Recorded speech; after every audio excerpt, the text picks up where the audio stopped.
আসসালামু আসসালামু আলাইকুম ওয়া আলাইকুম রাহমাতুল্লাহি ওয়া ওরহমাতুল্লাহি বারাকাতুহু ওয়াবারাকাতুহু গাইস। গাইস। সবাই কেমন আছেন? আশা করি আলহামদুলিল্লাহ আপনারা অনেক ভালো আছেন। আমিও আলহামদুলিল্লাহ অনেক ভালো আছি।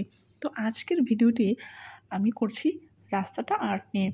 এই আচ্ছা, বৃষ্টির দিনে বৃষ্টির ছবি আঁকতে কেমন লাগবে? বৃষ্টির দিনে বৃষ্টির ছবি আঁকতে না চাইলেও বৃষ্টির দিনে বৃষ্টির ছবি আঁকা তো দেখাই যায়, তাই না? তাহলে পুরোটা দেখতে হবে। আমি আজকে এই ছবিটিতে রাস্তাটির কাজ করছি। তো রাস্তা রং করার জন্য আমি বেছে নিয়েছিলাম সাদা পেস্ট এবং ফেভিক্রিল অ্যাক্রিলিকের কালো রং। প্রথমে কালার প্লেটে সাদা পেস্টটি ঢেলেছিলাম, তারপর সাদা পেস্টের সাথে আমি কালো রং দিয়েছিলাম। তারপর আমার যেখানে যেখানে মনে হয়েছে যে সাদা রং বেশি প্রয়োজন হবে সেসব জায়গায় আমি কালো রঙের সাথে মানে অল্প পরিমাণে কালো রঙের সাথে একটু একটু করে সাদা কালার আমি মিক্সচার করছিলাম। একটু সাদার পরিমাণটা একটু বেশিই নিয়েছিলাম, কারণ যেহেতু একটা বৃষ্টির দিন, আর বৃষ্টির দিনে পাকা রাস্তার মধ্যে প্রচুর পরিমাণে বৃষ্টি পড়লে একটা সাদা সাদা ভাব তৈরি হয় দূর থেকে। সেটা মানে আর কি দেখা যায় দূর থেকে একটা সাদা সাদা ভাব তৈরি হয়েছে।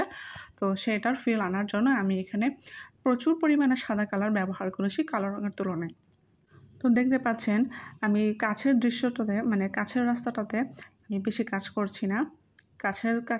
কাছের রাস্তাটা আমি যেরকম ছিল সেরকমভাবেই রাখার চেষ্টা করছি। আর দূরের রাস্তাটা আমি একটু বেশি সাদা মিক্সচার দিয়ে কাজগুলো করছি। কারণ ওইখানে মানে দেখে মনে হচ্ছে যে বৃষ্টির পানি পড়তে অনেক সময় দেখবেন ঝর্ণা বা যেকোনো পানির মাধ্যম যদি অতি দ্রুত বেগে পড়ে, তাহলে ওই জায়গাটা মানে যেখানে বৃষ্টির পানিটা বা ঝর্ণার পানিটা পড়ে ওই জায়গাটার মধ্যে একটা সাদা ভাব তৈরি করে, যেটা দূর থেকে দেখা যায়। কাছে থাকলে অত বেশি দেখা যায় না।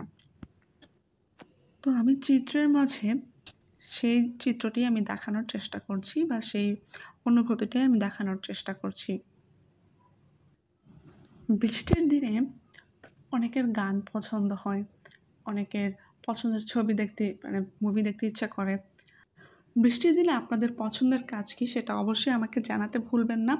আর এই ভিডিওটি যদি ভালো লাগে তাহলে অবশ্যই আমার চ্যানেলটি সাবস্ক্রাইব করবেন। তো আজকের মতন বিদায়। আল্লাহ হাফেজ।